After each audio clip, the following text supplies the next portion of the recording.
Prayer માટે આપ સૌને જોડાવા વિનંતી કરું છું. Universal prayer.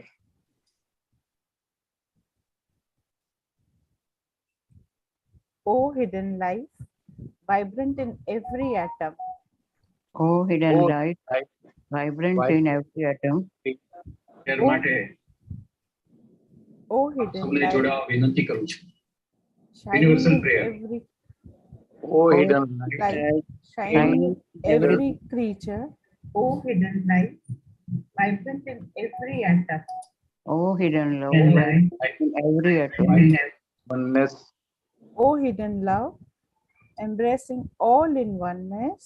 O hidden love, embracing all in oneness. May each who feels himself as one with thee May each who feels himself as one with thee know he is also one with every other. know that he is also one with every other. Om Shanti. Shanti. Shanti. હવે તરલભાઈ મુનશીને આગળના કાર્યક્રમની શરૂઆત કરવા માટે વિનંતી. શ્રી તરલભાઈ. जी thank you Harshvardhan भाई और आप सभी का स्वागत है.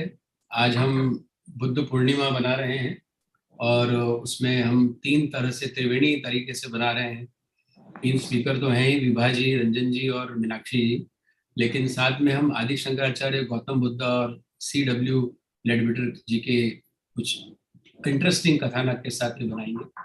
मैं आपका परिचय देना चाहूँगा विभा जी, बहुत छोटा सा, कि उन्होंने थियोसॉफिकल सोसाइटी की मेंबर हैं इंडियन सेक्शन की 2015 से. करंटली वे नोडिया लॉज की सेक्रेटरी हैं. वे दिल्ली रीजन की TUS की प्रेसिडेंट भी हैं.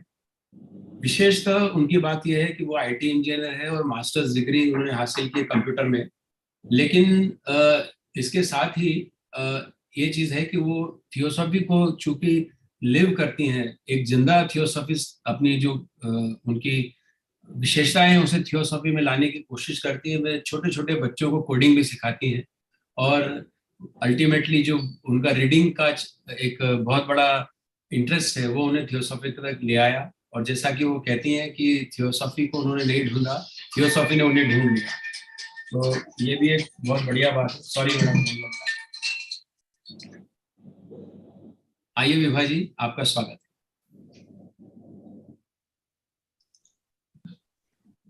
थैंक यू तरल जी. नमस्ते एंड गुड इवनिंग. आप सभी को मेरा नमस्कार. सर्वप्रथम तो I would like to thank the organisers of the Triveni lodge, specially brother Taral ji, for having me here today to share my thoughts with you. And as we all know, yesterday was Vaishak Purnima, the day on which Lord Buddha, he appears, his figure appears and is visible to everyone present on that occasion, and he showers his great spiritual force, his great blessings on the entire earth. So I convey my heartiest greetings and good wishes to all of you for this occasion. Now, we have gathered here today to contemplate on the greatest blessing. It is important to understand the value of what we have. Only then we can appreciate it and be grateful for it. So before I come to my main topic today, in fact, I have some random thoughts, and if Taralji will permit me, I would like to share them with you before beginning my main topic. Please go ahead. Please go Thank ahead. you. I would also like to share some slides which I have made for this discussion today.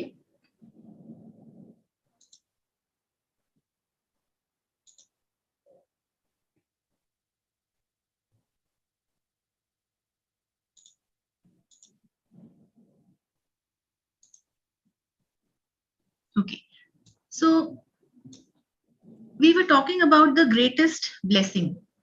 Now, when we come to any discussion or to any study, we must remember the words of Madame Blavatsky.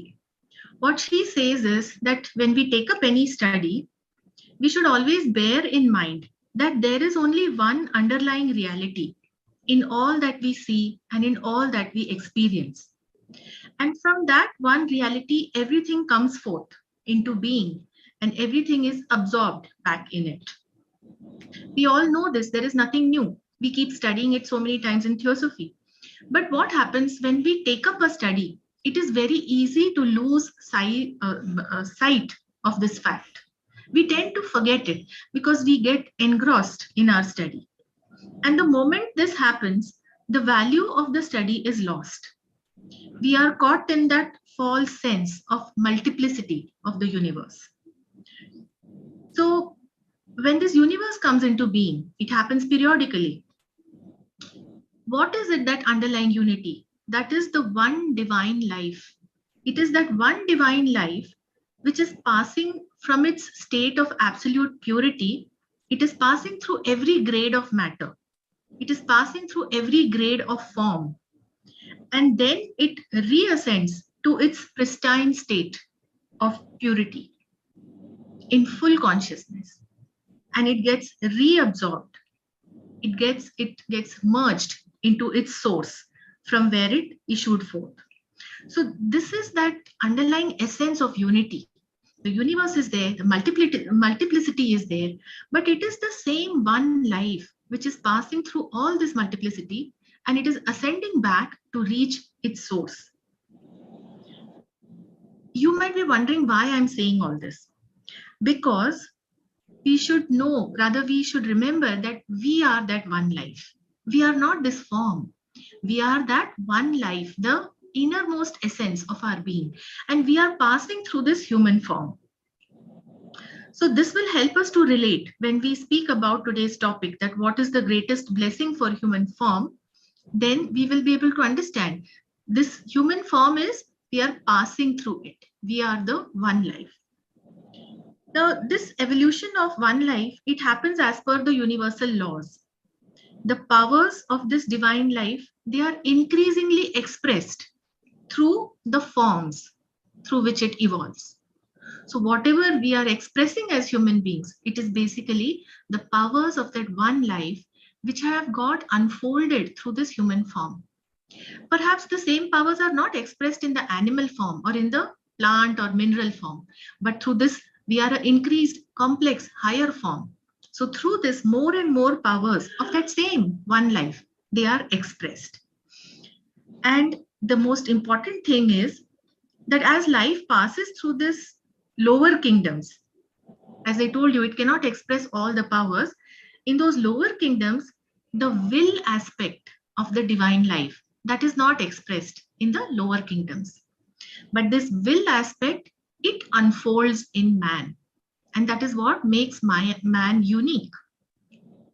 He can choose, he can exercise his will. So he can choose to progress on the spiritual path, or he can choose to keep enjoying material nature. That is his choice. You want to continue enjoying the multiplicity, the pleasures of life, or you want to progress ahead on the spiritual path. This evolution of the one life that we spoke about, one life is evolving through all the forms. So this evolution of one life, it depends on what we choose, the pravritti marg or the nivritti marg. So having said this, now I will come to my main topic, the greatest blessing.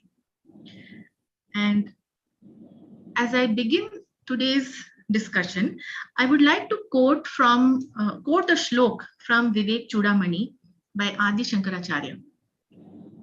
He says, Durlabham trayamevaitat daivanugraha hetukam manusyatvam mumukshutvam mahapurush sanchrayaha. Through this shlok, Adi Shankaracharya ji is telling us that there are three rare blessings which are difficult to obtain.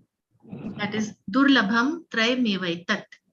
Three rare blessings which are difficult to obtain.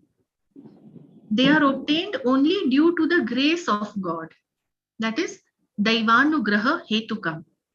Now, Daiv over here, it does not mean personal God, grace of personal God. No, theosophy does not talk of any such thing. Daiv here means fate or destiny. And who writes the destiny of man? It is man himself. Man is the maker of his own destiny as per the law of karma. So the first line means that the good karma which was done in previous birth has made the person deserving of these three rare blessings.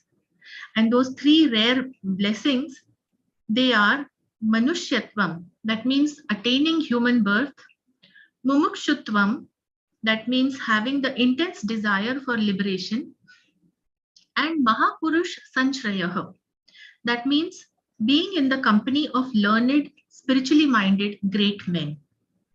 In the beginning, we spoke about that cycle of evolution of the one life which is passing through every form and attaining human form.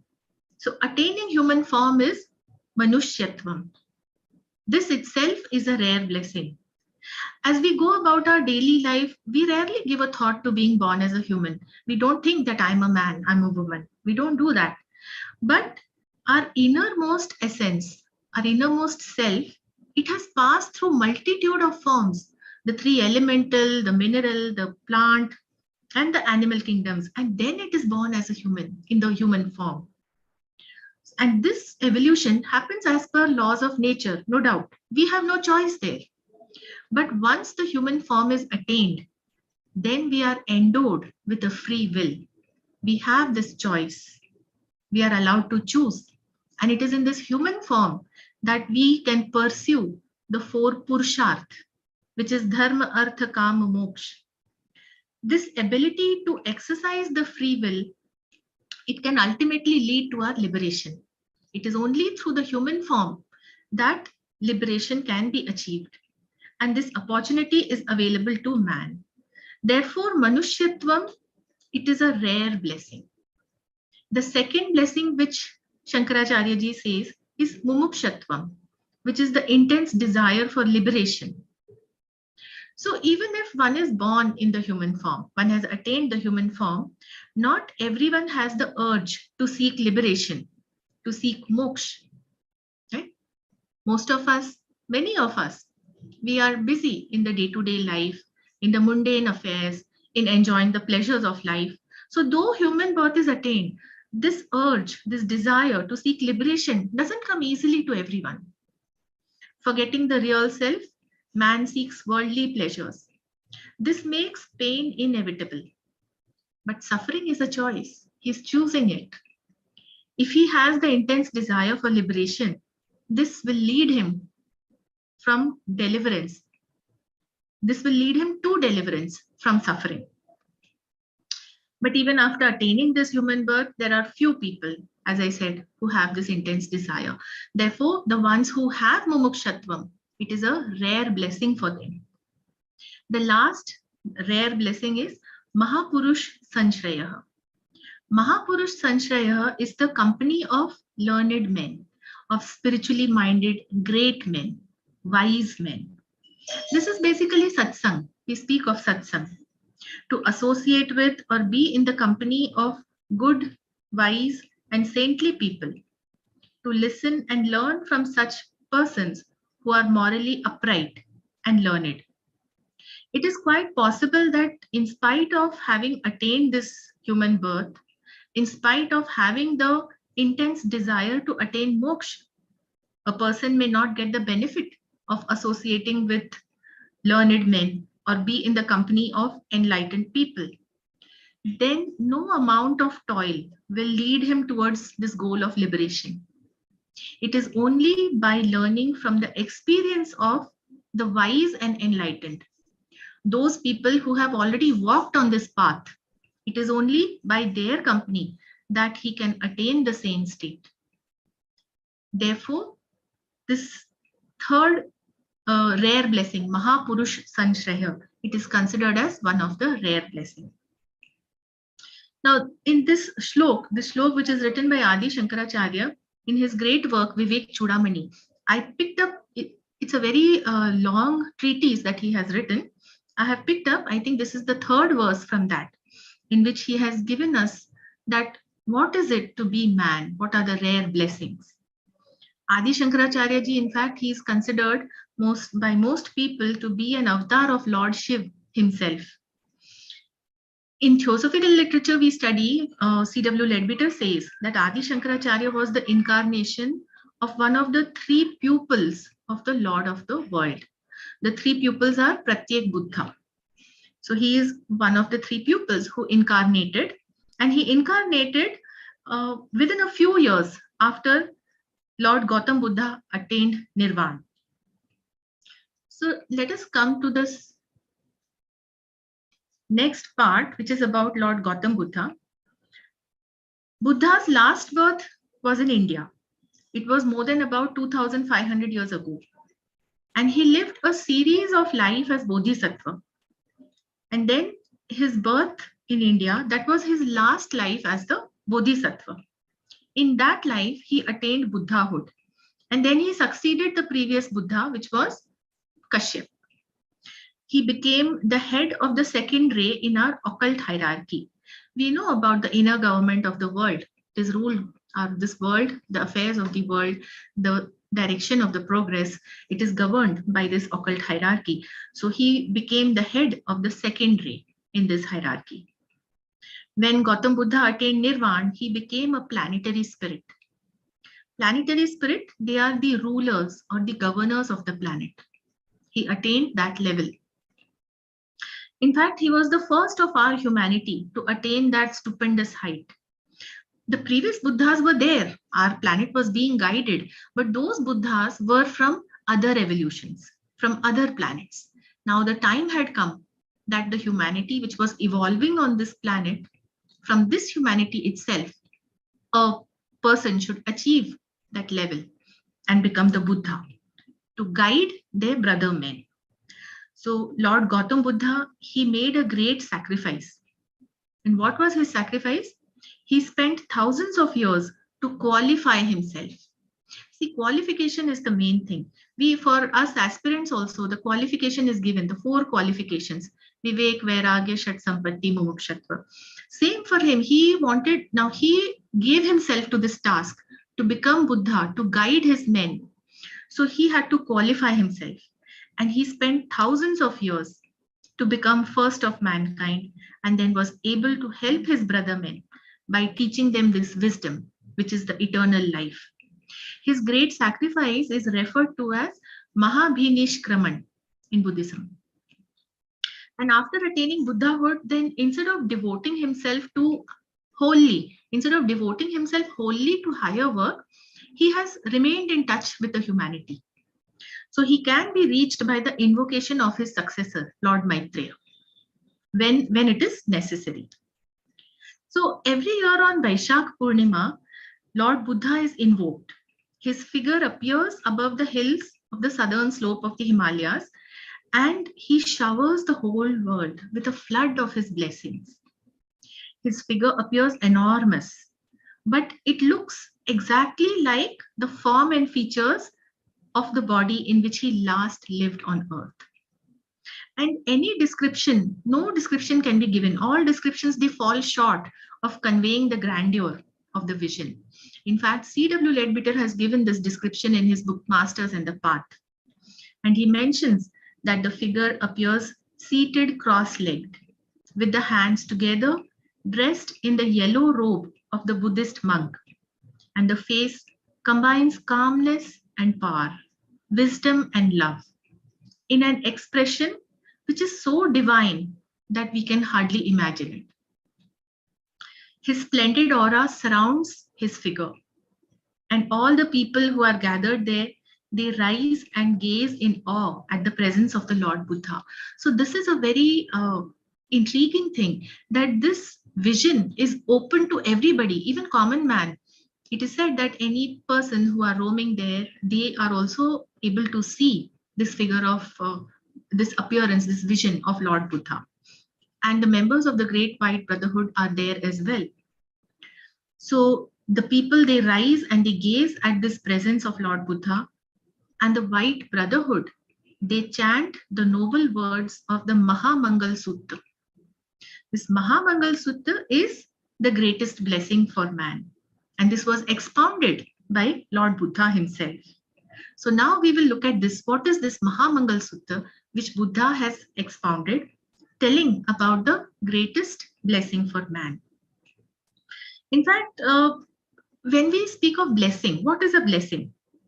Blessing is something which will enable the good of a person. In our daily life also, our elders always bless us. When we touch the feet of our parents or of our teacher, then they bless us, right? So blessing is something which will enable the welfare of man, his progress, material or spiritual. And people hold different things to be a blessing for them. Some want to be blessed with a child, some want material success, some may yearn for a growth in career, and some simply they seek peace. They seek devotion of the Lord. So the greatest blessing is that which should bring the greatest good of a person, because that is what blessings do. So do we know what is the greatest good for us? That is the question which needs to be answered. And since ages, men have sought the answer to this question. And it is said on one occasion, while Buddha was still living here on this earth, he was living near Savatthi at Jethavan. There is a monastery called Anantapindik. So he was living in that forest-like area, Jethavan. And then late on one night, a certain deity approached him. And the deity, he respectfully saluted Lord Buddha and then addressed him in a poetic form. What the deity said is, when yearning for good, many Deva and men have held diverse things to be blessings. Do thou then inform us, O Master, what is the greatest blessing? So the deity asked this question to Lord Buddha. And then Lord Buddha gave his reply in the next 11 verses. So these 12 verses together, they came to be called as the Mangal Sutra. This is the recipe or the formula for the highest good, Mangal, highest good of any person. So what Lord Buddha replied, he said, not to serve the foolish, but to serve the wise, to honor those worthy of honor. This is the greatest blessing. To understand this verse, see, Mangal Sutra we read every time, we read on this Vaishak Purnima on every occasion. But do we really pay attention to each and every line, each and every word that is worthy of contemplation? So we know that a man is known by the company he keeps. It is natural that a man becomes influenced with whom he associates. That is why parents tell children, they have good friends. They don't want their children to associate with friends who are not having very good values. So we must not associate with the foolish. Bad company corrupts a person. This is also what Buddha is telling. He should respect and esteem those people who are worthy of honor. And who is worthy of such an honor? A virtuous person, a person who is morally upright. Such people are worthy of honor. If we are able to respect and esteem such person, then that is a blessing for us, because we will associate with such people and will be influenced by such people. I will take one more verse and then we will give a break for our first part so that translation can be, we can proceed with translation. So in the third verse, Buddha says, to dwell in a pleasant land, to have done good deeds in a former birth, to have a soul filled with right desire. This is the greatest blessing. When we look around us in this world, 7 continents, people live in diverse conditions. Some live in a land of opportunity. Some live in the most miserable circumstances. Their countries are torn by war or internal strife. War is going on right now. Ukraine, we can see the example. Also, people migrate for different reasons. They may migrate to earn a livelihood. They may migrate due to some kind of political persecution or any other reason. Now, it is actually a real blessing to be able to live in a place which is quiet, which is peaceful, and is a land of plenty. Who determines where we live? Is it our choice? On the surface, it appears that yes, I want to go to this country, so I will go there and live. Or I want to move to this city, so I will move to another city. On the surface, it appears to be our choice. But actually, theosophy tells us about 3 important factors, which are the generating causes. It is our own past actions, our karma, which determine our present conditions. The three factors which theosophy tells us, they are our thoughts, desires, and current actions. Thoughts determine our character in the next life. Desires bring us the relevant opportunities in the next life. And our current actions, they determine the environment, they determine our friends. So determining this environment, this is what is done by our current actions. So to reside in a suitable locality, it largely depends on the karma, on the action that we have already performed in the past. Further, he has said to have a soul with the right desire. This right desire, it will set us in the right direction. We will move in the right direction, meaning it ensures that the actions in our present life, they are also meritorious. And this will set the tone for the environment in our next life. So with this, I will stop here. Thank you. And we will proceed for the translation. Thank you so much, Vibha ji. It was really dot on time. Ranjan ji, आपका स्वागत है. Please unmute yourself. एक छोटा सा परिचय देना चाहूंगा. आदरणीय रंजन वैद्य जी बहुत सालों तक स्कूल की प्रिंसिपल भी रही हैं, एडमिनिस्ट्रेशन में भी उन्होंने कार्य किया है और साथ ही MMGT के ट्रेनर के रूप में भी वे कार्यशील रही हैं. उन्होंने भारत के साथ साथ मॉरिशस में भी लेक्चर दिए हैं और रिसर्च पेपर उनके विभिन्न विश्वविद्यालयों में पढ़े गए हैं, दिए गए हैं. संस्कृत भाषा की गोल्ड मेडलिस्ट हैं. थिएटर में उन्होंने कई नाटक और अवार्ड्स जीते हैं और वो टीवी एंकर और एक आर्टिस्ट भी रही हैं. डांस डायरेक्टर हैं. मीरा और आम्रपाली जैसे नृत्य को उन्होंने निर्देशित किया है और कई बार बेस्ट टीचर के अवार्ड से भी उन्हें नवाजा गया है. सबसे बड़ी बात यह है कि थियोसॉफी को फैलाने के लिए उन्होंने एक YouTube चैनल क्रिएट किया है अमृतम के नाम से, जिसे वो ये भी कहती हैं कि वो उनका नेक्टर ऑफ लाइफ, और उसी नाम से एक फेसबुक पेज भी है. रंजन मैम, आप आमंत्रित हैं. गुजराती में हमें सारांश कहिए. धन्यवाद. आभार है वरल जी. ओम आया ही सत्य आविर्भव, ओम आया ही सत्य आविर्भव, ओम आया ही सत्य आविर्भव. ગઈકાલે આપણે બુદ્ધ પૂર્ણિમાની ઉજવણી કરી.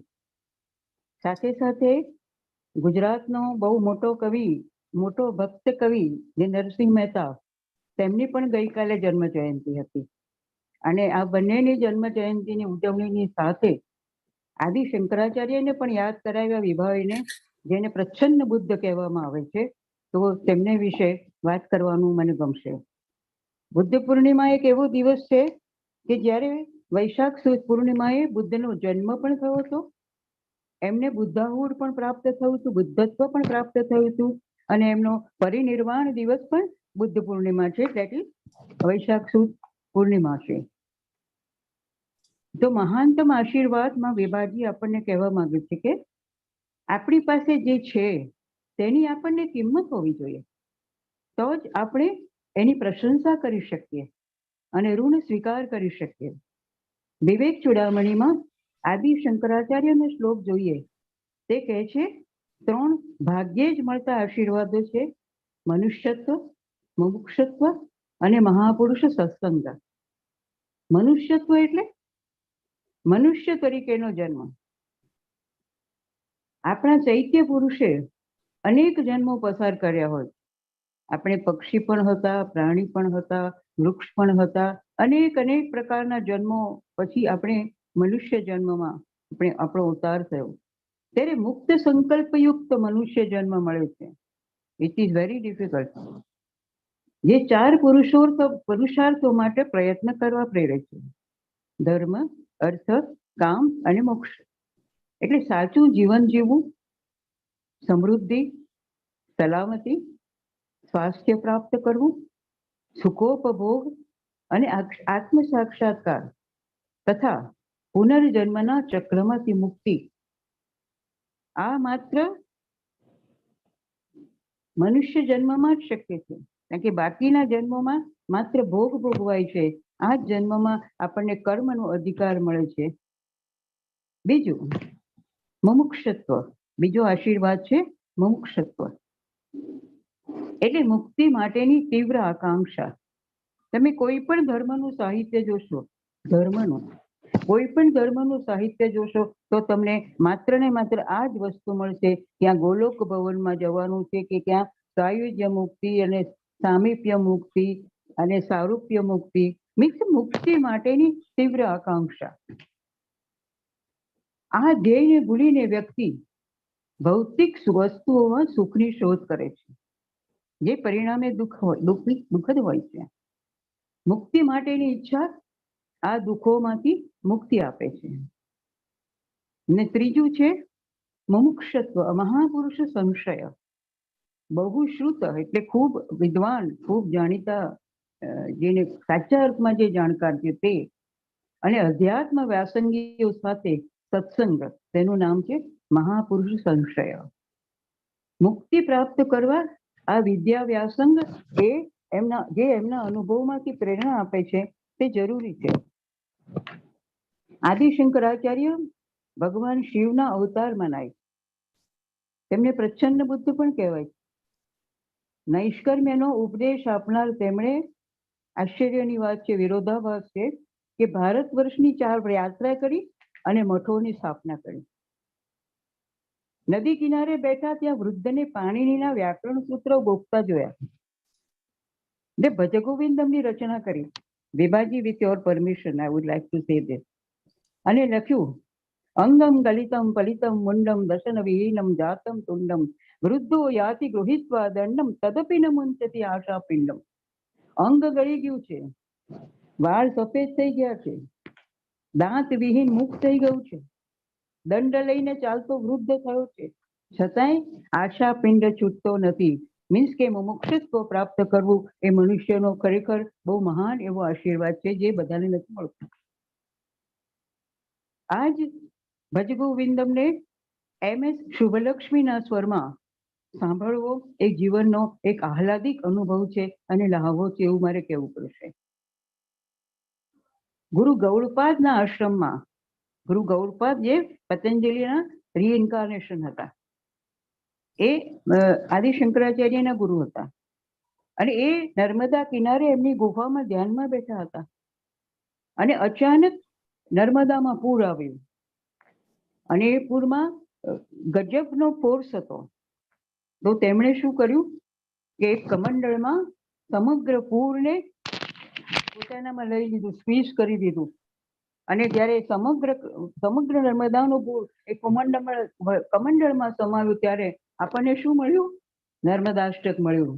સબેન્દુ સંદ સુસ્ખરત તરંગ ભંગ રંગિત દિશસ્તુ પાપ જાત જાત કારી વારી સંયુતમ કૃતાંત દૂત કાલ ભૂત ભીતિ હારી વર્મદે સ્વધીય પાદ પંકજમ નમામિ દેવી નર્મદે. તો હવે આપણે ભગવાન બુદ્ધ વિશે જોઈએ. નિર્વાણ બાદ બુદ્ધ પ્લેનેટના સમ્રાટ, ગવર્નર, સલાહકારની પદવીને પ્રાપ્ત થયા. બુદ્ધે મહાભિનિષ્ક્રમણ નામનું મહાન બલિદાન આપી માનવ જાતને પ્રજ્ઞા એટલે કે શાશ્વત જીવનના સંદેશથી મદદ કરી. બુદ્ધત્વ પ્રાપ્ત કરી તે જગતના પૂરતા સંપર્કમાં રહ્યા હતા. એટલું જ નહીં, પણ તેમણે કીધું કે જ્યાં સુધી છેલ્લામાં છેલ્લો માણસ પણ મુક્તિ નહીં પ્રાપ્ત કરે ત્યાં સુધી અહીં હું સૂક્ષ્મ જગતમાં રહેવાનો છું. અને એનો પરિચય આપણને હમણાં વિભાજીએ આપણને ફોટોગ્રાફ દ્વારા આપ્યો. તો દર વર્ષે વૈશાખ પૂર્ણિમાએ હિમાલયના ઉત્તરીય વિભાગના ડોળાઓમાં તેમનું સ્વરૂપ દેખાય છે અને આશીર્વાદોનો મહેરામણ વર્ષે છે. તેમને આહવાન આપવાથી તે 2 હાથ સાથે હોય એમ પલાઠી વાળીને, હાથ જોડીને પલાઠી વાળીને બૌદ્ધ સાધુના પીળા જબ્ભામાં દેખાય છે. તેમની આકૃતિ વિશાળ હોય છે અને પૃથ્વી પરની તેમની અંતિમ ક્ષણોમાં હતી તેવી જ દેખાય છે. તેમનું ભવ્ય આભા મંડળ તેમના મુખ પર હોય છે અને ચહેરા પર નીરવતા અને શક્તિ, પ્રજ્ઞા અને પ્રેમ અને દિવ્યતાની પારની અભિવ્યક્તિ હોય છે. ભેગા મળેલ સૌ દિગ્મૂઢ થઈને ઉભા થાય છે અને તેમને સતત નિહાળે છે. વ્હાઇટ બ્રધરહુડ વિશ્વના મંગળ માટે મહામંગલ સૂક્તના ઉમદા શબ્દોનું જ્ઞાન કરે છે, જેમાં મહાનતમ આશીર્વાદોનું વર્ણન છે. સંતાન, સમૃદ્ધિ, કારકિર્દી કે શાંતિ મેળવવા લોકો આશીર્વાદ માંગે છે, પણ અહીં જેતવનમાં અત્યંત જ્વાજ્વલ્યમાન દેવતાએ ભગવાન બુદ્ધ સમક્ષ તેમને સલામ કરી તેમના પ્રતિ જે ગાન કર્યું તે છે મહામંગલ સૂત્ર. ગુરુઓ અને માર્ગ લાઇટબીટરના આ પુસ્તકમાંથી આ ઉદ્ધૃત કરવામાં આવ્યું છે. દેવતાએ મહાન આશીર્વાદ કર્યા છે. કયા છે તે પૂછતા બુદ્ધે જે જવાબ આપ્યો તે છે 11 કાવ્ય સૂત્રો. અને આ પ્રશ્ન મળી 12 કાવ્ય સૂત્રોનું મંગળસૂત્ર બન્યું છે. મૂર્ખ વ્યક્તિઓ નહીં, કયું છે પહેલું મંગળસૂત્ર? મૂર્ખ વ્યક્તિઓ નહીં અને પ્રજ્ઞાવાન વ્યક્તિઓની સેવા કરવી જોઈએ. સન્માનને પાત્ર વ્યક્તિઓનું સન્માન કરવું જોઈએ. આ શ્રેષ્ઠતમ આશીર્વાદ છે.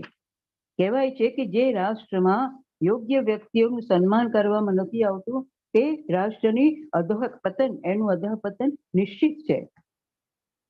બીજું, આનંદદાયક ભૂમિ પર રહેવું. મેડમ બ્લેવિટ્સ્કી કહે છે કે આનંદદાયક ભૂમિ કોને મળે? જેના વિચારો, જેના કર્મ શુદ્ધ હોય અને એના પરિણામ સ્વરૂપ એને આ વસ્તુ મળી શકે છે.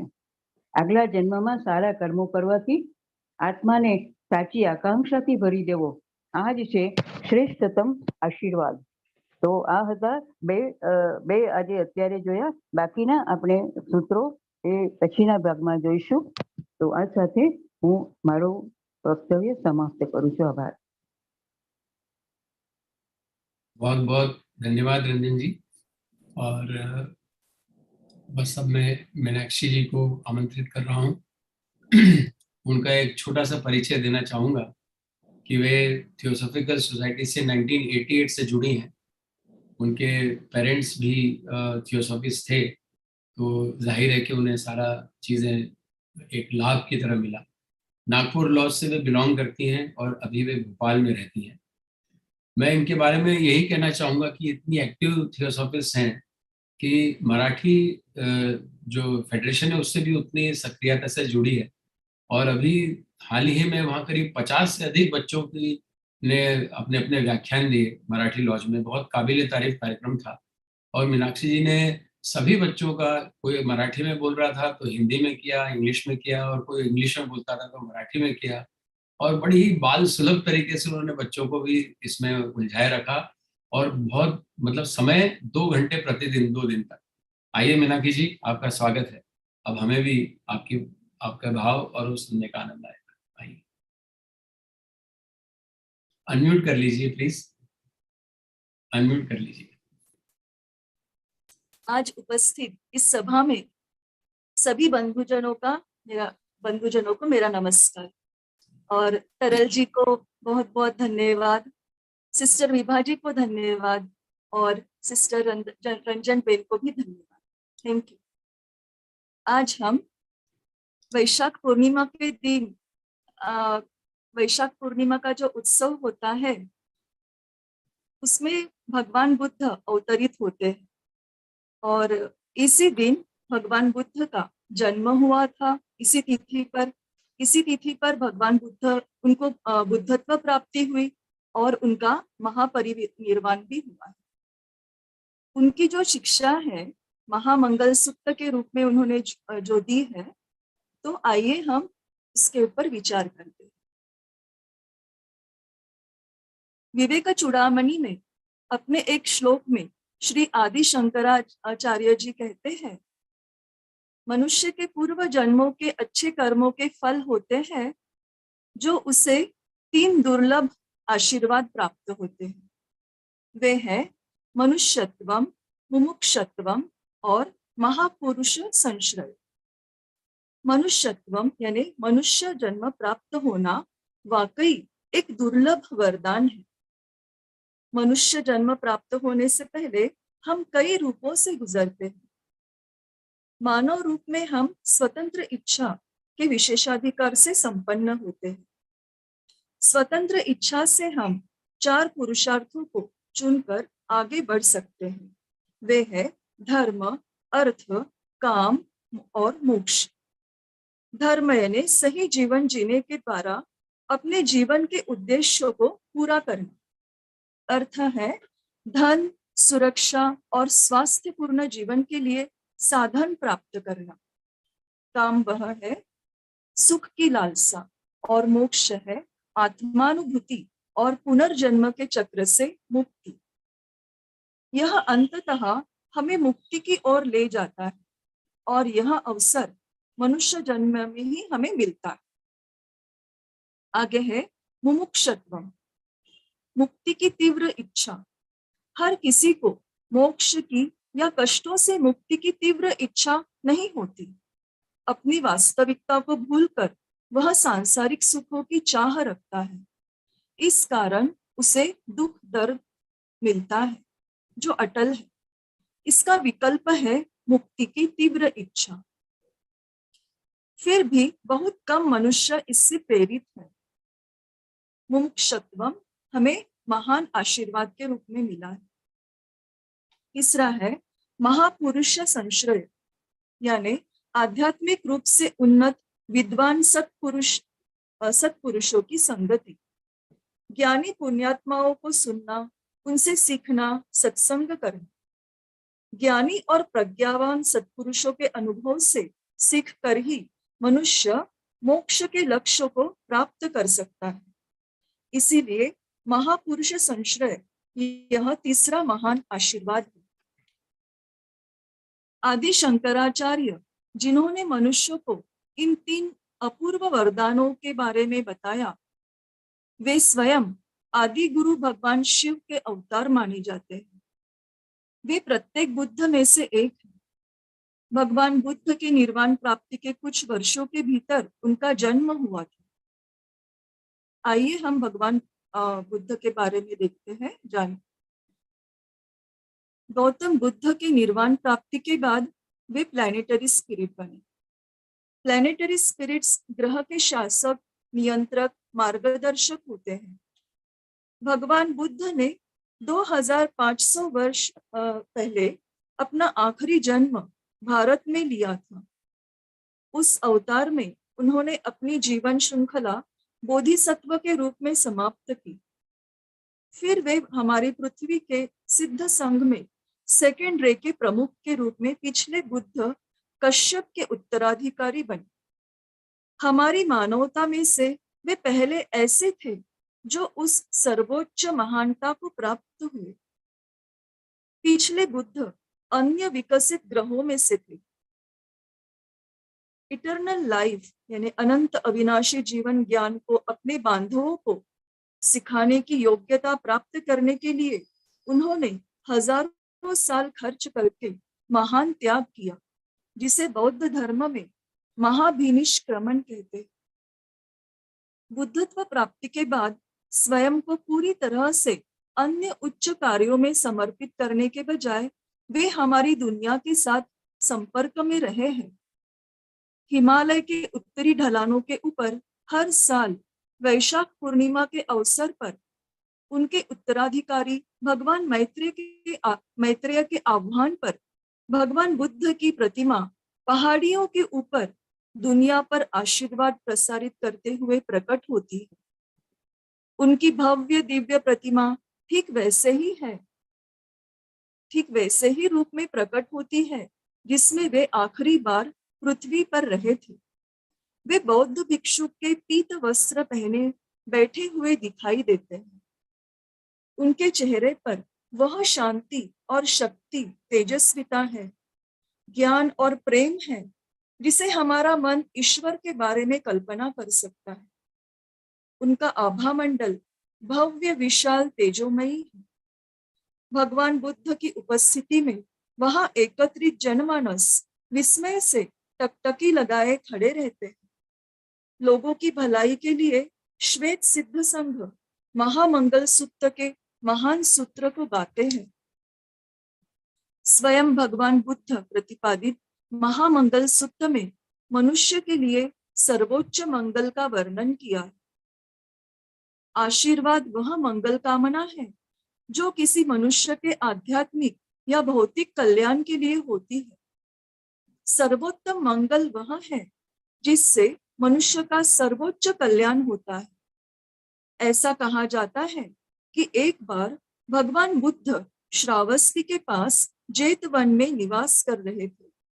देर रात एक तेजोमय देवता उनके पास आकर उन्हें प्रणाम करते हुए कहती है, अपने कल्याण की आकांक्षा हेतु अनेक देवों और मनुष्यों ने विविध चीजों को मंगल माना है। हे प्रभु, सबसे उत्तम मंगल क्या है, इसे आप बताएं। फिर भगवान बुद्ध 11 सूत्रों में इसका वर्णन करते हैं। इन 12 सूत्रों को महामंगल सूत्र कहते हैं, जो मनुष्य के कल्याण हेतु है। मूर्खों की संगत न करे, बल्कि प्रज्ञावान, समझदार, विवेकी लोगों की संगत करे। सद्गुणी भले लोगों का आदर करे, यह उत्तम मंगल है। कोई भी व्यक्ति उन लोगों से प्रभावित हो जाता है जिनके साथ वह जुड़ता है, जिनसे वह मित्रता करता है। यह स्वाभाविक है। बुरी संगत किसी को भी भ्रष्ट कर देती है, लेकिन सदाचारी, नीतिवान व्यक्तियों का आदर और सम्मान यदि हम करते हैं तो यह हमारे लिए उत्तम मंगल है। अगला ये है अनुकूल जगह में निवास करना। पूर्व जन्मों में अच्छे कर्म किए हो, योग्य आकांक्षाएं रखना, यह उत्तम मंगल है। संपूर्ण दुनिया में विभिन्न परिस्थितियों में रहने वाले लोगों को हम देखते हैं। कोई समृद्ध देशों में तो कोई युद्ध और आंतरिक कलह वाले देशों में रहता है और दयनीय परिस्थितियों में रहते हैं। लोग आजीविका कमाने के लिए या राजनीतिक या धार्मिक उत्पीड़न के कारण स्थलांतरण करते हैं। सुख, समृद्धि और शांतिपूर्ण जगह में निवास करना वास्तव में एक वरदान है। वर्तमान परिस्थिति के प्रभाव के लिए हमारे पिछले कर्म जिम्मेदार होते हैं। हमारे विचार, इच्छा और क्रिया, यह 3 महत्वपूर्ण कारक हैं जो हमारे कर्म बनाते हैं। हमारे विचारों से हमारा चरित्र बनता है, हमारी इच्छाओं से अच्छे अवसर प्रदान होते हैं और हमारे वर्तमान कार्य अगले जन्म के लिए परिस्थिति को निर्धारित करते हैं। Thank you. Thank you so much Meenakshi ji. और बस विभा जी, आपसे मैं निवेदन करूंगा कि पार्ट 2 के लिए आप शुरुआत करें। स्क्रीन शेयर आप कर सकती हैं। Thank you. I would really like to thank Sister Meenakshi ji and Sister Ranjana Ben. Sister Ranjana Ben, especially for those the incidents which she narrated about Adi Shankaracharya ji's life, and she recited those shlok very melodiously. So thank you so much. And now we'll proceed with the remaining shlok of this Maha Mangal Sutra. So I will share my screen once again.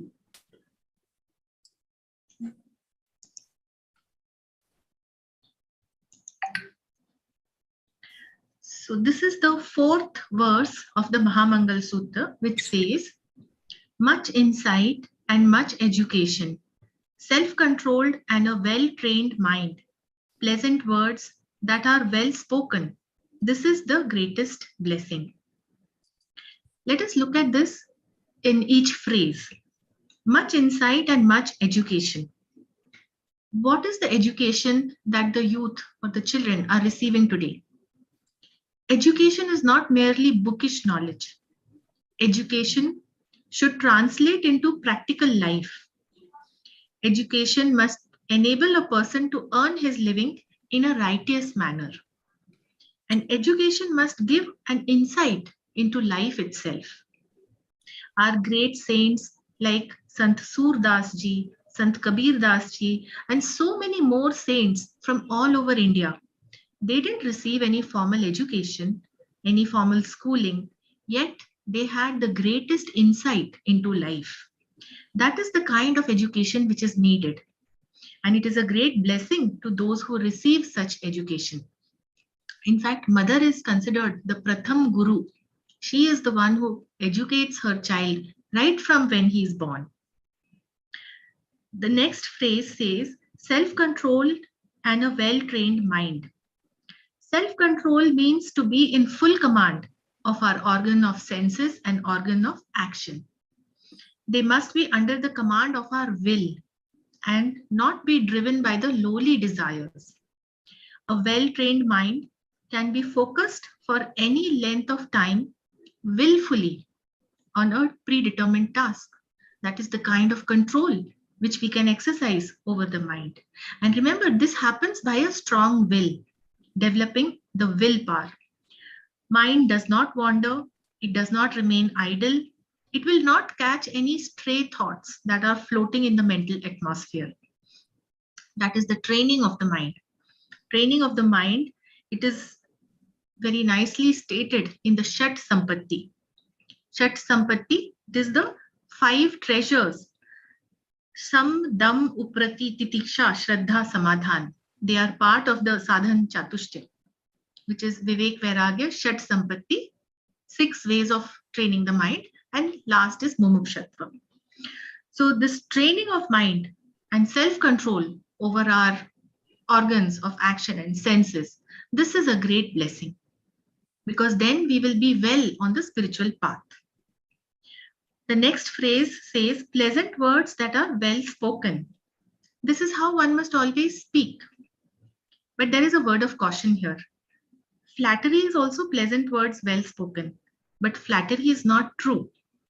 So we must allow our speech to pass through 3 gates. Before we speak, we should ask that what we are about to say, is it true? Is it necessary? And is it kind? These are the 3 gates through which our speech should pass. Is it true? Is it necessary? And is it kind? Many times truth is bitter, but it can be spoken in a kind way. We must always remember that speech is very powerful. Power is inherent in every syllable uttered. This is a whole science in itself. Every word that we utter, it is a power which we bring into being. This is the occult truth. So one must speak pleasantly, truthfully, and only when required. Silence is a great virtue, not speaking at all. If we are able to have all of these, the right insight, the right education, self-control over ourselves, a well-trained mind, then this is one of the greatest blessings. Because not all people have these. Some have a few virtues and some are still trying for the rest of the virtues.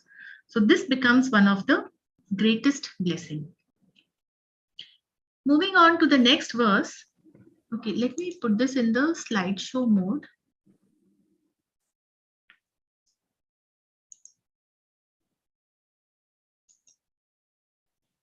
Okay. The 5th verse. To support father and mother, to cherish wife and child, to follow a peaceful calling. This is the greatest blessing. Now, when we attain human birth, by virtue of being born, we are related to so many people. Every person has certain duties and responsibilities by this virtue of role and relationships that he has in life. And that is his sacred calling. He must dispense his duties. He must look after his parents, provide and care for his wife, children, and family. To be able to do this with love and responsibility, this is his peaceful calling. There are cases where persons they willfully ignore their duties, they abandon their families. And in other cases, there are circumstances which prevent a person from fulfilling his duties even if he wants to. So in either case, the karma is not favorable. Thus, to be able to fulfill these duties, this is one of the greatest blessings, because this is also generating karma. The next verse says, to bestow alms and live righteously, to give help to one's kindred, to do deeds which cannot be blamed. This is the greatest blessing. Now, to live righteously means to abide by dharma. Dharma is the universal law. The Rig Veda mentions the word called rit. Rit means the natural order which regulates and coordinates the operation of the universe. And when we say to abide by dharma, it means to be in harmony with this natural order, that is rit. To live in such a way that our living is in harmony with the natural order, that is dharma. So living righteously, it brings an end to suffering. That means living according to dharma. Buddha preached the noble eightfold path, which brings an end to suffering. If we are living as per dharma, it brings an end to suffering. If we are living as per this noble eightfold path, it brings an end to suffering. This noble eightfold path which he preached, that was first, the right view. Second, the right resolve. Third, right speech. Fourth is the right conduct. Fifth is right livelihood. Sixth is right effort. Seventh is right mindfulness. And eighth is right meditation or right samadhi. This noble eightfold path, it is inclusive of being charitable, of serving others, of giving alms, helping others, performing unblemished actions. That means the actions which cannot be blamed of any wrongdoing. As these actions bring an end to suffering, this way of living, it brings an end to suffering. Therefore, it is truly a great blessing if one is able to perform them.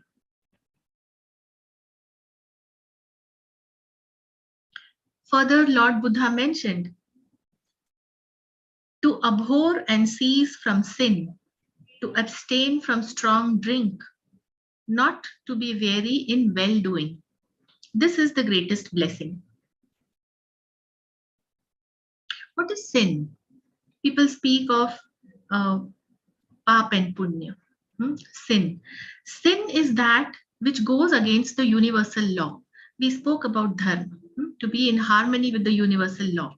So anything which goes against this universal law, which is not in harmony with the natural order of things, that is a sin. Because then it is impeding the progress of that one life which is trying to progress.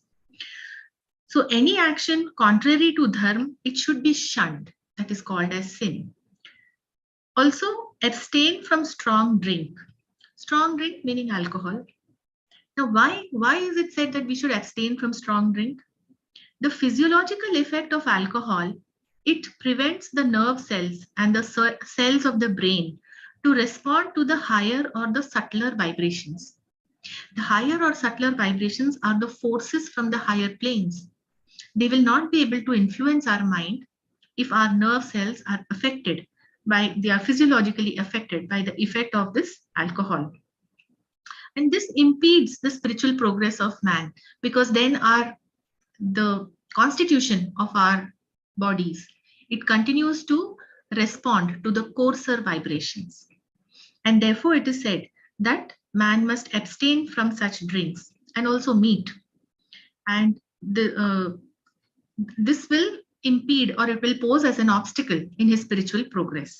That is why he has been advised not to consume alcohol and meat. Lastly, Lord Buddha said that we must not be weary in well-doing. To be weary in well-doing, meaning we must not delay in doing something good. If there is a good deed to be done, if there is a right action to be done, it must be performed promptly. Why should it be done promptly? Because if it is delayed, there is a very high probability that it will not be done at all. One may forget doing it, one may change their mind, or the circumstances may change, and that good deed may not be done at all. If we have to give food to the poor and we think that, oh, we'll do it tomorrow. Perhaps tomorrow we are busy, we are not able to do it. Perhaps tomorrow we will not find any person who is ready to take our whatever we want to give. Right? Even finding the person who will accept whatever you want to give, that also becomes an opportunity. Therefore, it is said that do not delay, do the good deeds promptly. I remember a very insightful advice which was given by my colleague while I was working. He said that do every good act promptly, same thing as this verse is saying, but delay every unpleasant act as long as possible. So in the context of my office, unpleasant act was like if I have to give a negative news to my team member, or if I have to give some negative news to my client, something like that, something which is not very pleasant. So those things should be delayed as long as possible. Why? because it may so happen that the circumstances change and there is no longer any need for doing that unpleasant thing. So I learned this in office. Do the good deeds promptly and delay any unpleasant action for as long as possible. You might not have to do it. So in this verse, we understand that not committing sin, not consuming alcohol, and being prompt in performing good acts, this is the greatest blessing. Then we come to the next verse, where this is very interesting. I will give some examples on this. The verse reads as reverence and lowliness, contentment and gratitude, the hearing of the law at due seasons. This is the greatest blessing. So actually for each word, I came across such good examples that I wanted to share them with you. Reverence means to show respect to everyone and everything, because divinity is the essence of all. So we must reverence everything. Now, what I remembered when I read this reverence, when we were children in school, I learned a Marathi poem. I did my schooling from Pune. So we studied Marathi, we learned this poem, which is a conversation between the peak of a temple. It is called Kalas in Marathi. That Kalas is golden in color. It is made up of gold. And the stone steps of a temple, that is Pairitsa Dagad. So how that poem was, I have just given the first and last verse. It's a long poem. That poem begins like this, that Are Are Karsa Hasu Nako Pahu Pairitsa Mi Dagad Tuzhats Ki Bhau. So that stone step is telling the golden peak that don't laugh at me, I'm your brother. But that golden Kalas, he is very proud. He looks down upon this stone step with content. And then in the poem, the conversation continues. And in the end, towards the end, it is mentioned, Itkya Tala Sajjan Dev Darshan Karit, Pairi Var Basla Ram Ram Karit, Itkya Tala Kaura, Pankha Fadkavit, Jaun Basla Karsavar, Kau Kau Karit. Which means that just at that time, there came a pious man for the darshan of the Lord, and he sat down on the stone steps and he was chanting Ram Ram. And at the same time, there came a crow and he sat on the golden peak of the temple and he was doing Kau Kau. This poem effectively conveyed the great message that no one is great, no one is small. There is divinity in all and we must reverence all. Whether a man is of the high status, like the golden peak of the temple, or whether he is of a lowly status, like the stone step. But all have to be reverenced. So this poem, it struck a chord with me. It is still there with me. Then Buddha speaks of lowliness. Lowliness means to be humble, to put others before our own self, to have no pride, to have no ego. This beautiful story about Lord Krishna, who showed the greatest humility, the greatest lowliness. This is reflected in the story about a great saint. He's from Maharashtra. He's called Pundalik. He's a highly revered saint. In fact, he's credited with founding the city of Pandharpur in Maharashtra. And in short, the story is like that on the advice of his guru, Pundalik was serving his parents. And he used to serve his parents wholeheartedly. He developed great devotion. So much so that one day Lord Krishna himself came to his ashram and knocked on his door. At that time, Pundalik was massaging the feet of his father and he could not be disturbed. So he just flung a brick and asked the Lord to wait. Lord Krishna, who's the Lord of the world himself, he took that brick. Brick is called wheat in Marathi. And he waited. Therefore, he is called Vithoba. And that is the humility shown by the Lord himself before the devotion of Pundalik to his parents. So a person who considers himself very high ranking, has a very high ego, he wants to be always served first. That should not be the case. We can see how the Lord of the world himself is waiting on a brick for his devotee Pundalik.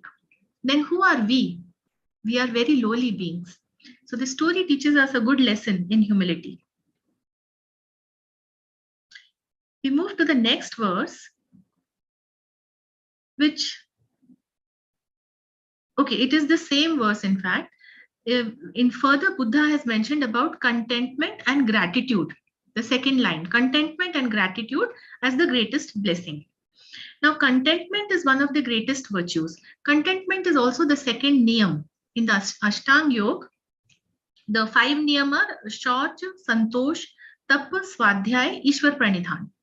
So, Santosh, that is what is contentment.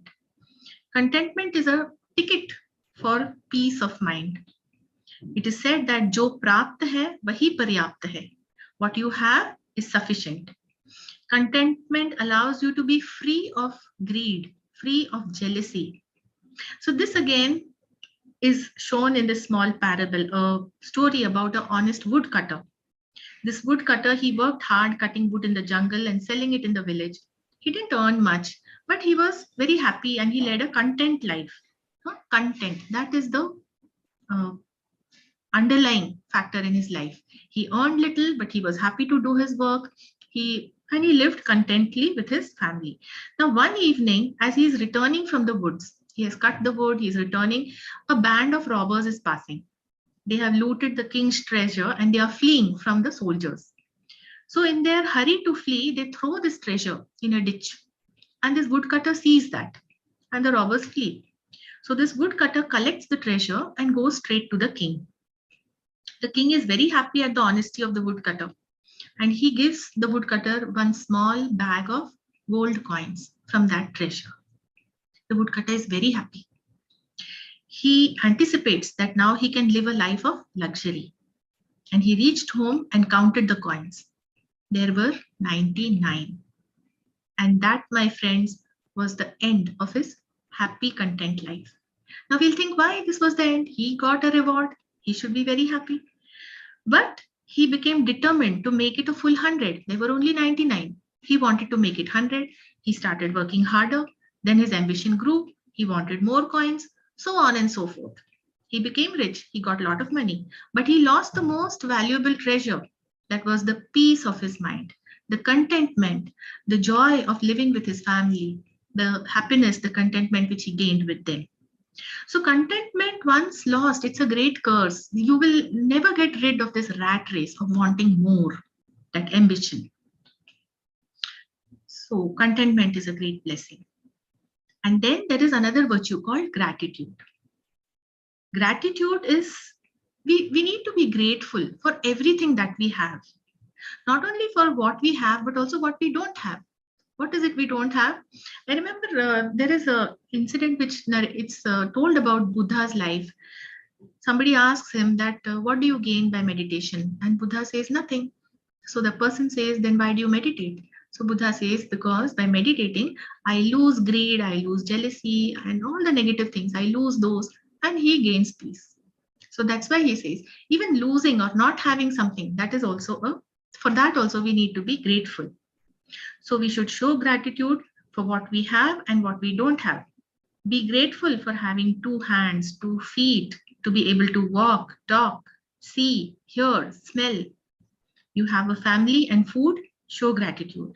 You don't have worries, no tension, no disease, show gratitude. You don't have 99 gold coins, show gratitude. That we saw about that woodcutter, 99 gold coins, he loses his contentment. So jokes apart, we must realize that no one is an isolated being. We are all part of the whole and we are interdependent on one another for our existence. Therefore, gratitude for all is a blessing as we realize this great truth. Further, the Buddha has said that to hear the law at great seasons, which means Shravan. Shravan is listening. Shravan, Manan, Nidhi, Dhyasan. These are the steps for spiritual progress. Listening, contemplating, and assimilating. So to hear the law at due seasons, that is, this is the universal law, that is the scriptures of all religion, and not the dead letter word of those religion, but the truth that is underlying them. That is what we have to listen and then contemplate and assimilate. And a lot of knowledge from Upanishads is present in theosophy. If we read it, understand it, and live a life in conformance with that, then it is the greatest blessing. We move to the 9th verse, which says, to be long suffering and meek, to associate with the tranquil, religious talk at due seasons, this is the greatest blessing. To be long suffering means to show patience in spite of troubles, especially the troubles caused by other people. It is titiksha in Shat Sampatti. Then to be meek is to be quiet and gentle in our dealings with others. How many times we lose patience, how many times we are irritated, but we must always be quiet and gentle in every situation. We should associate with those who are tranquil in mind, whose mind is not agitated, they are peaceful. Also, if we are able to regularly listen to religious talks, then we are truly blessed. The 10th verse mentions self-restraint and purity, the knowledge of the 4 great truths, the realization of nirvana. This is the greatest blessing. Self-restraint is to have control over one's own action. Think well before you act. Then comes purity. On purity, the greatest stress has been laid in theosophy. HPB mentioned on cultivating purity of thought, word, and deed. Thought, word, and action. So, person who has a pure mind, his thoughts are pure. And most potent karma is generated by thoughts. So, purity of thought is extremely important. Then a pure heart will lead to pure feelings. A pure speech, it will always be true, kind, and never slanderous. Pure actions,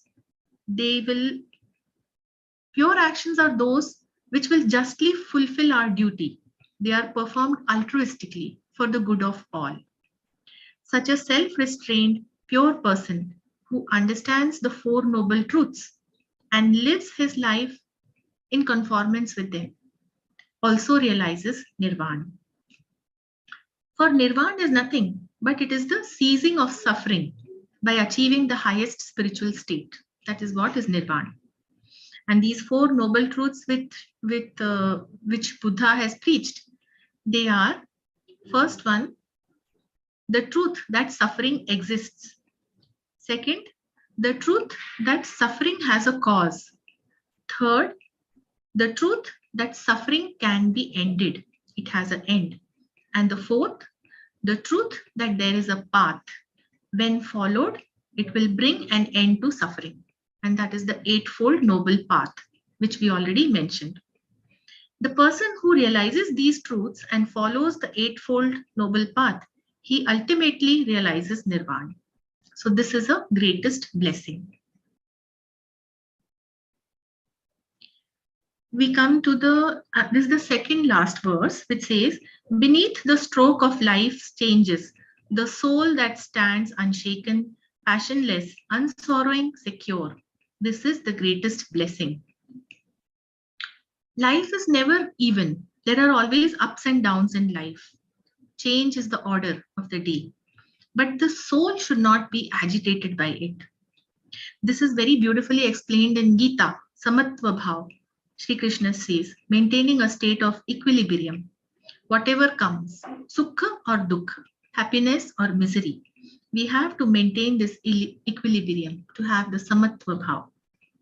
Such a state is possible because one realizes that every situation is an outcome of karma. So it is we who are responsible for the situations which are coming in our life. So we must bear whatever is coming, and we must share when happy things or sukha is coming. Maintaining such equilibrium is a great blessing for the soul. Then in the last verse, Buddha says, invincible on every side is he who acteth thus. On every side he walks in safety, and his is the greatest blessing.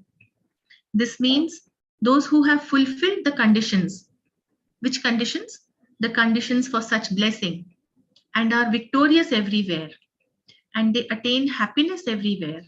They are secure from pain and misery. and they are well on the path of spiritual progress. To them, all these things are the greatest blessing. So with this, we come to the conclusion of our discussion today. How Sri Adi Shankaracharya and Lord Buddha have explained to man that what are the rare and the greatest blessings. Living a life in conformance with these greatest blessings is the surest way to hasten our spiritual progress. We must be mindful of it every moment. We must utilize this human birth and not waste this precious blessing. Thank you so much. Thank you Vibha ji, thank you so much. Ranjan ji, मैं आपसे निवेदन करूंगा कि गुजराती में आप सारांश कहिए। बहुत बहुत धन्यवाद। નમસ્કાર। આપણી હાલની પરિસ્થિતિ માટે આપણા અતીતના કર્મો જવાબદાર હોય છે અને થિયોસોફી 3 કારણ કહે છે: વિચારો, તૃષ્ણા અને કર્મ। સુંદર વાતાવરણમાં રહેવું એ કર્મોને આધીન છે।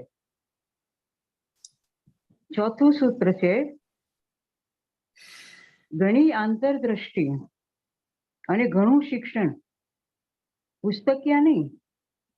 રામકૃષ્ણ પરમહંસ એ પશ્ચિમના આઈક્યુમાં નહીં ટકે।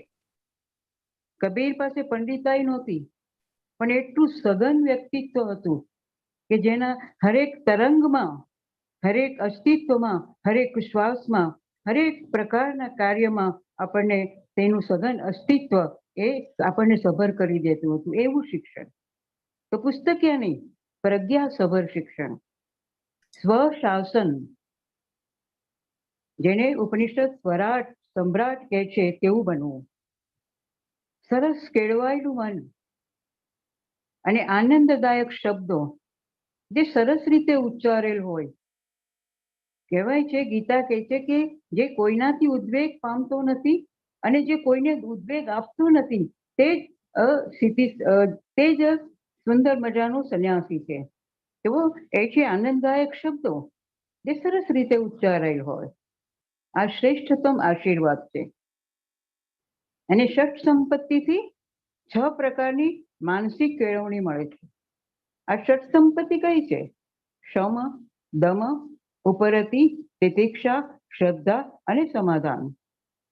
સાધન ચતુષ્ટય એમાં 4 લક્ષણો બતાવ્યા છે: વિવેક, વૈરાગ્ય, ષટ સંપત્તિ અને મોક્ષ। પછીનું સૂત્ર છે: માતા પિતાને આશ્રય આપવો। ઉપનિષદે આજ્ઞા કરી છે, માતૃદેવો ભવ, પિતૃદેવો ભવ, અતિથિ દેવો ભવ, ગુરુદેવો ભવ। અને છેલ્લે અમારા નારેશ્વરના સંતે કહી દીધું, પરસ્પર દેવો ભવ। આપણે એકબીજા માટે પણ આ દેવત્વની ભાવના રાખવી જોઈએ। તો માતા પિતાને આશ્રય આપવો, અત્યારે જે પરિસ્થિતિ આપણે જોઈએ છીએ ખૂબ દુઃખદ છે, એટલે આ સૂત્ર તો ખૂબ ખૂબ મહત્વનું લાગે। એમને મદદ કરવી, પત્ની અને બાળકોનું પોષણ કરવું અને તેને લીધે શાંતિમય જીવન જીવવું। આ બધું થાય તો જ શાંતિમય જીવન જીવી શકાય। આ પણ એક શ્રેષ્ઠતમ આશીષ છે। છઠ્ઠું, દાન આપવું, સાચી રીતે જીવવું, મદદ કરવી તથા કોઈ આક્ષેપ ના થાય એવા કર્મો કરવા। આ પણ શ્રેષ્ઠતમ આશીષ છે। ધર્મમય જીવન જીવવું, ઋગ્વેદમાં જેને ઋત કહેવામાં આવે છે તે છે પ્રકૃતિનો નિયમ, વૈશ્વિક નિયમ, જે વિશ્વની વ્યવસ્થાને નિયમનમાં જ રાખે। ઉનાળો આવે તો ગરમી અને શિયાળો આવે તો ઠંડી વગેરે આખા ઋતુ ચક્રથી માંડીને, સૂર્ય ચક્રથી માંડીને જે પણ ગેલેક્સી બધી ફરી રહી છે તે બધી આ ઋતને આભારી છે। વિશ્વનો નિયમન અને એની સાથે તે જે સહયોગ આપે છે એવી વ્યક્તિએ બનવું જોઈએ। પછી સાચી રીતે જીવવાથી દુઃખનો અંત આવે છે। વૃદ્ધને જોઈને, મૃત્યુને જોઈને, વ્યાધિને જોઈને, સંન્યાસીને જોઈને, બુદ્ધ થયેલા આપણે અનેક વૃદ્ધોને જોઈએ છીએ તો એવા ને એવા જ છીએ। આપણે તો કેટલાય વૃદ્ધોને જોયા, પણ આપણામાં કોઈ પરિવર્તન આવતું નથી। અને એક વૃદ્ધ એને બુદ્ધ બનાવી દીધા। અદ્ભુત। મારા વિદ્યાર્થીઓ કહેતી કે ભગવાન બુદ્ધ પાસે પણ 24 કલાક છે અને આપણી પાસે પણ 24 કલાક છે. બુદ્ધ બુદ્ધ બની ગયા અને આપણે જ્યારે મૃત્યુ પામીએ છીએ ત્યારે અહીંયા આગળ બધી સોય નાખેલી હોય, બધી નસો હોય, આ પ્રકારનું જીવન જીવીએ છીએ આપણે. એનીવે, ભગવાન બુદ્ધે ઉમદા અષ્ટાંગ માર્ગની શિક્ષા આપેલી છે.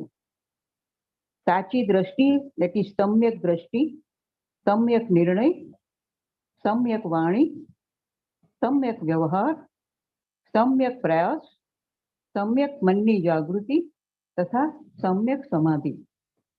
વળી તેમણે 4 આર્ય સત્યો પણ આપ્યા છે. દુઃખ છે, દુઃખનું કારણ છે, દુઃખનો ઉપાય છે અને ઉપાય શક્ય છે. દુઃખ છે, દુઃખનું કારણ છે, દુઃખનો ઉપાય છે અને એ ઉપાય શક્ય છે. અને એમાં એમણે બહુ સુંદર શબ્દ આપણને આપ્યો છે, તન્હા, તૃષ્ણા. તૃષ્ણામાંથી મુક્તિ એટલે આ 4 આર્ય સત્યો એ વ્યક્તિ જીવી શકે છે. બીજું, પાપ કરતા અટકી જવું. પાપ એટલે શું ને પુણ્ય એટલે શું? મોહમ્મદ પૈગંબર સાહેબને પૂછવામાં આવ્યું તો તેમણે તલવારની ધાર પર લખીને આપ્યું, જે કાર્ય કરતા હૃદયને દુઃખ થાય તે પાપ અને જે કાર્ય કરતા હૃદયને સુખ થાય, શાંતિ મળે તે પુણ્ય. અદ્ભુત વ્યાખ્યા મળી. તો પાપ કરતા અટકી જવું અને એનાથી સતત મુક્ત થવું. પાપ એ વૈશ્વિક ધર્મ કે નિયમથી વિરુદ્ધ છે. એક ઠેકાણે ક્યાંક બળાત્કાર થાય છે તો એ સમગ્ર વિશ્વની આખી સિસ્ટમને એ ડિસ્ટર્બ કરે છે. આ બાયોડાયવર્સિટી નો નિયમ છે. દારૂ જેવા વ્યસનનો ત્યાગ કરવો, સત્કાર્ય કરતા અચકાવું નહીં. આ શ્રેષ્ઠતમ આશીર્વાદ છે. સત્કાર્ય કરતા અટકાવવા માટે વિભા બેને આપણને બહુ સુંદર બધું દ્રષ્ટાંત આપ્યું કે આપણને ઘણીવાર આળસ આવે છે, કહીએ પછી કરીશું અને પછી થતું નથી. એ માટે આપણે એલર્ટ રહેવું પડે. આગળ, સન્માન કરવું અને નમ્રતા જાળવવી, સંતોષ અને કૃતજ્ઞતા, યોગ્ય સમયે નિયમનું શ્રવણ કરવું. શ્રવણ, મનન અને નિધિધ્યાસન. બૃહદારણ્યક ઉપનિષદમાં યાજ્ઞવલ્ક્ય મુનિએ પણ અધ્યયનના આ 3 પગલા બતાવ્યા. તમે શ્રવણ કરો, એનાથી 4 ગણું મનન કરો અને એનાથી અનેક ગણું નિધિધ્યાસન કરો. નિધિધ્યાસન એટલે ગાય જેમ કોળીઓ મોઢામાં રાખીને પછી એને બેઠી બેઠી મમળાવે છે, એનો રસ નીચે જાય છે. એ પ્રકારનું જ્યારે ચિંતન હોય ત્યારે આપણું અધ્યયન એ બહુ સુંદર રીતે થઈ શકે. શ્રવણ, મનન, નિધિધ્યાસન. અધ્યયનના શ્રેષ્ઠ સોપાનો તરીકે તેને વર્ણવવામાં આવે છે. પછી મુશ્કેલીઓ હોવા છતાં ધીરજ ધરવી, દેટ ઇઝ તિતિક્ષા. અને દરેક સાથે શાંતિપૂર્ણ અને ઉમદા વ્યવહાર કરવો. આ ત્યારે જ થઈ શકે કે જ્યારે વ્યક્તિ ચેતનાની અમુક સ્થિતિમાં જીવવા માટે તૈયાર હોય. આપણી હાલની પરિસ્થિતિ માટે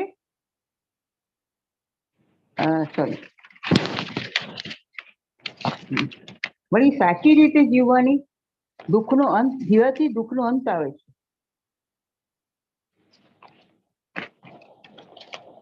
શાંત ચિત્તવાળા સાથે જોડાવું, પોતે શાંત રહેવું અને શાંત ચિત્તવાળા સાથે જોડાવું કે જે દુનિયાવી બાબતોથી પર હોય અને યોગ્ય સમયગાળામાં ધાર્મિક વાતો સાંભળવી એ શ્રેષ્ઠતમ એવું આશીષ છે.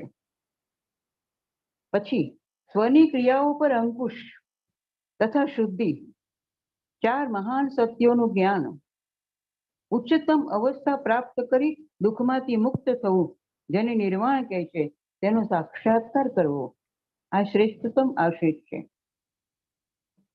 જીવનમાં આવતા પરિવર્તનો, ઉતાર ચઢાવ વગેરેથી અધીર થયા વિના સમત્વની સ્થિતિમાં રહેવું. શીતોષ્ણ સુખ દુઃખેષુ સમસંગ વિવર્જિત.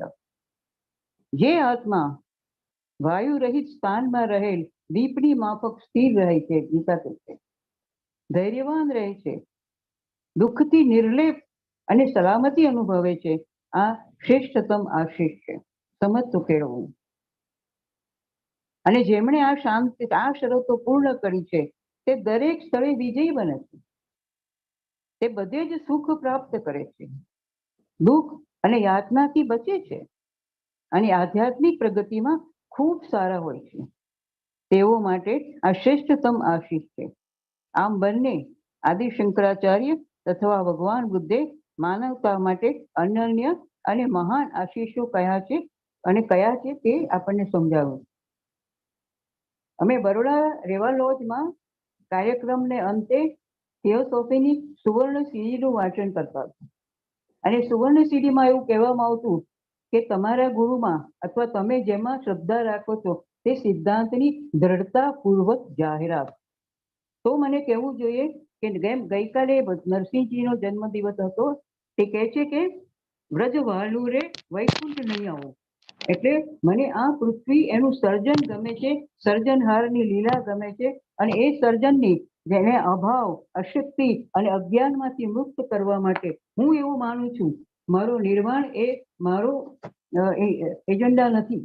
હું નિર્વાણમાં નથી માનતી. હું સ્પષ્ટ રીતે કહું છું મારે વારંવાર જન્મ લેવો છે અને વારંવાર આ જે ભગવાનના સર્જનને પ્રેમ કરવો છે અને એને જેટલી બને છે એટલી એને સહાય કરવી છે.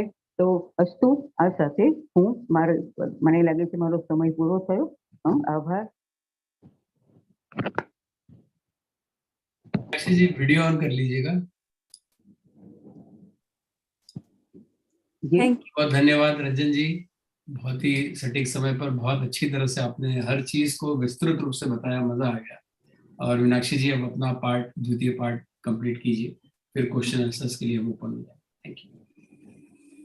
अब हम चौथे सूत्र पर आते हैं. चौथे सूत्र में भगवान बुद्ध कहते हैं अंतर्दृष्टि, सुशिक्षितता, आत्म संयमन, अच्छा प्रशिक्षित दिमाग, अच्छे और उचित बोल, यह उत्तम मंगल है. शिक्षण केवल किताबी ज्ञान से नहीं होता. व्यावहारिक जीवन में ज्ञान का दर्शन होना चाहिए. संत सूरदास जी, कबीरदास जी जैसे अनेक संतों ने कभी शालेय शिक्षण प्राप्त नहीं किया, फिर भी उनकी सोच में गहनता थी. इसी शिक्षण की जरूरत है.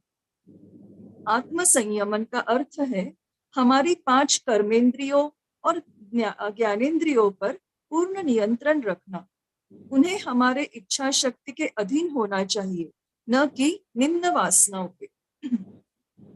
एक अच्छा प्रशिक्षित नियंत्रित दिमाग कितने भी समय के लिए निर्धारित कार्य पर केंद्रित किया जा सकता है. मन भटकता नहीं, निष्क्रिय नहीं रहता या किन्हीं भटकते विचारों को नहीं ग्रहण करता. विवेक, वैराग्य, षट संपत्ति, मुमुक्षुत्व, इन 4 योग्यताओं को एक साधक में होना चाहिए, जिसे साधन चतुष्टय में दर्शाया गया है. साधक के मानसिक प्रशिक्षण के लिए शम, दम, उपरति, तितिक्षा, श्रद्धा, समाधान, इस षट संपत्ति को बताया गया. आगे है सुभाषण या उचित वाणी. हम जब भी बोले तब वह बात सच्ची, उचित और दयापूर्ण हो. कई बार सच कड़वा होता है, लेकिन इसे सही तरीके से बोला जा सकता है. वाणी में बहुत शक्ति होती है. यदि हम इन्हें प्राप्त करने में सक्षम हैं, तो यह उत्तम मंगल है. आगे का सूत्र है माता पिता की सेवा करना, पत्नी और बच्चों का यानी परिवार का पालन पोषण करना, शांत चित्तता बनाए रखना, यही उत्तम मंगल है. जीवन में अपनी भूमिका और संबंधों के आधार पर प्रत्येक व्यक्ति के कुछ कर्तव्य होते हैं. अपने माता पिता और संपूर्ण परिवार के प्रति अपनी जिम्मेदारियां प्रेम और शांति से पूर्ण करना, यह उत्तम मंगल है. आगे का सूत्र है दान करना, धर्म के अनुसार आचरण करना, अपने परिजनों की मदद करना, अनुचित काम नहीं करना, यह उत्तम मंगल है. सही जीवन जीने का अर्थ है धर्म का पालन करना, जो कि वैश्विक नियम है. ब्रह्मांड के प्राकृतिक व्यवस्था के अनुरूप सही जीवन व्यतीत करने से दुखों का अंत होता है. भगवान बुद्ध ने महान अष्टांग मार्ग द्वारा दुखों का अंत दर्शाया है. वे इस प्रकार है: सम्यक दृष्टि, सम्यक संकल्प, सम्यक वाणी, सम्यक आचरण, सम्यक आजीविका, सम्यक प्रयास, सम्यक ध्यान और सम्यक समाधि। अष्टांगिक मार्ग में परोपकारी होना, दान देना, निष्कलंक कर्म करना सम्मिलित है। चूंकि यह हमारे दुखों का अंत करती है, यह उत्तम मंगल है। अगला सूत्र है: निषिद्ध कर्मों को नहीं करना, मद्यपान न करना, भलाई करने से नहीं थकना, यही उत्तम मंगल है। पाप कर्म धर्म के विरुद्ध है। शराब के सेवन का परिणाम नर्व सेल्स और मस्तिष्क के सेल्स पर होता है, जिस कारण उच्चतर और सूक्ष्माति सूक्ष्म कंपनों को वे प्रतिसाद नहीं दे सकती। इस तरह मनुष्य की आध्यात्मिक प्रगति में बाधा आती है। आगे वे कहते हैं, हमें अच्छे कार्य करने में विलंब नहीं करना चाहिए। अगला सूत्र है: आदर और विनम्रता, संतोष और कृतज्ञता, समय समय पर धर्म का श्रवण, यही उत्तम मंगल है। सभी के प्रति और हर चीज के प्रति सम्मान दिखाना चाहिए, क्योंकि देवत्व सभी में निहित है। सिस्टर ने एक बहुत सुंदर कविता, मराठी की कविता यहाँ पर बताई थी, उसका मैं ट्रांसलेट करती हूँ कि मंदिर की निचली सीढ़ी मंदिर के कलश को कहती है कि मुझ पर आप हंसे ना, मैं तुम्हारा भाई हूँ। इतने में एक सज्जन आकर मंदिर की निचली सीढ़ी पर राम राम करते हुए बैठते हैं और एक कौवा काव काव करते हुए मंदिर के कलश पर जा बैठता है। संतोष सबसे बड़ा गुण है, जो हमें स्पर्धा करने से अधिक पाने की दौड़ से बचाता है। जो प्राप्त है वही पर्याप्त है। हमारे पास जो कुछ भी है और जो नहीं है, उन सब के लिए कृतज्ञता दिखाए। हमें यह ज्ञात रहना चाहिए कि हम सब एक हैं, अपने अस्तित्व के लिए एक दूसरे पर और प्रकृति पर निर्भर करते हैं। इसलिए सभी के लिए कृतज्ञता यह उत्तम मंगल है। श्रवण, मनन, निधिध्यासन, सुनना, चिंतन करना और आत्मसात करना, ये हमारी आध्यात्मिक उन्नति के चरण हैं। अगला सूत्र है: सहनशील और विनयपूर्ण रहना, शांति भरा व्यवहार, समय समय पर धार्मिक प्रवचन, यह उत्तम मंगल है। मुसीबतों के बावजूद धीरज रखना, खासकर दूसरे लोगों की वजह से उत्पन्न मुसीबतों में, यह षट संपत्ति की तितिक्षा है। सभी के साथ अपने व्यवहार में शांति बनाए रखना, यह उत्तम मंगल है। अगला सूत्र है: आत्म संयमन और पवित्रता, चार महान सत्यों का ज्ञान, निर्वाण का साक्षात्कार, यह उत्तम मंगल है। अपने कृति पर नियंत्रण रखना, यह आत्म संयमन है। मैडम ब्लेवेट्स्की ने विचार, वाणी और कर्म की पवित्रता पर जोर दिया है। जिस व्यक्ति का मन शुद्ध होता है, उसके विचार शुद्ध होते हैं। शुद्ध अंतःकरण में शुद्ध भावनाएं और निस्वार्थ इच्छाएं होती है। शुद्ध वाणी हमेशा सच्ची और अच्छी होती है, निंदा भरी नहीं होती। शुद्ध कर्म वे हैं जो अपने कर्तव्यों को पूरा करते हैं, जो परोपकारिता से होते हैं, सभी की भलाई के लिए होते हैं। ऐसा संयमी व्यक्ति जो चार महान सत्यों को समझता है और उसी के अनुसार अपना जीवन व्यतीत करता है, वह निर्वाण को जानता है। निर्वाण यानी सर्वोच्च आध्यात्मिक स्थिति में पहुंचना, सभी दुखों से मुक्त होना। चार महान सत्य इस प्रकार से है: सभी जीव अपने जीवन काल में दुख दर्द का अनुभव करते हैं। दुख का कारण है इच्छा और पुनर्जन्म उसकी ओर ले जाता है। दुख से मुक्ति है और दुख से मुक्ति का मार्ग भी है, यानी अष्टांग मार्ग, द नोबल एटफोल्ड पाथ। इन्हें जानना उत्तम मंगल है। अगला सूत्र है, जीवन में परिवर्तनों के आघातों में जो विचलित नहीं होता, जो जोश रहित होता है, जो शोकाकुल नहीं होता, जो भयमुक्त है, यह उत्तम मंगल है।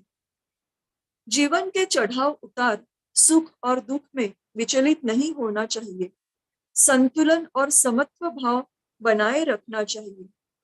भगवत गीता में श्री कृष्ण कहते हैं कि जब व्यक्ति को यह अनुभूति होती है कि प्रत्येक स्थिति अपने कर्म का परिणाम है, तब उसमें समत्व की स्थिति आती है। ऐसी स्थिति उत्तम मंगल है। आखिरी सूत्र है, इस तरह जिसके कर्म होते हैं वह सर्वत्र जिसके ऐसे कर्म होते हैं वह सर्वत्र अपराजय होता है। वह हर मोड़ पर सुरक्षितता से चलता है। यही उसका उत्तम मंगल है। अपने मंगल के लिए जिन्होंने इन शर्तों को पूरा किया वे सर्वत्र विजयी रहते हैं और सुखी रहते हैं। वे दुख और दर्द में सुरक्षित रहते हैं और आध्यात्मिक प्रगति पथ पर अग्रसर रहते हैं। उन सभी के लिए यह उत्तम मंगल है। इस प्रकार आदि शंकराचार्य जी और भगवान बुद्ध ने मनुष्य के लिए सबसे दुर्लभ और उत्तम मंगल को प्रतिपादित किया। ऐसा जीवन हमारे आध्यात्मिक प्रगति को गति देता है। हमें हर पल इसका ध्यान रखना चाहिए और इस जीवन का सदुपयोग करना चाहिए ताकि यह अनमोल आशीर्वाद व्यर्थ न जाए। Thank you. नमस्ते।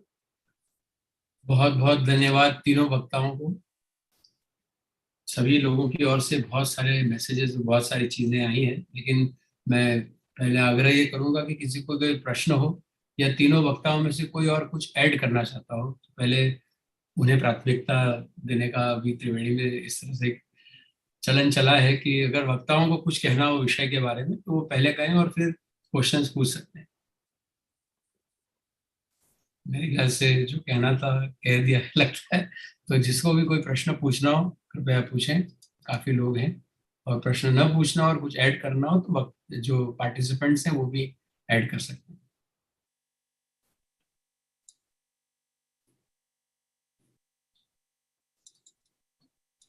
शिंदे साहब हैं, अशोक लोखंडे जी हैं, युवा शीतल गुले हैं, सुषमा जी हैं, काफी लोग हैं। हर्षवर्धन जी तो है ही।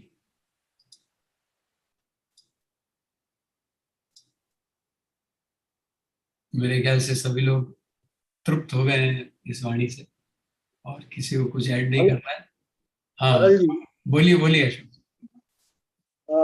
आज का पूरा जो लेक्चर है वो अंतर्मुख करने वाला, सोचने पर मजबूर करने वाला है और जो गहनतम बातें हैं जीवन की उसके ऊपर विभा जी ने बहुत अच्छा विवेचन किया तथा हमारे दोनों जो मीनाक्षी जी है, राजन जी है, उन्होंने बहुत अच्छे से उसका ट्रांसलेशन किया।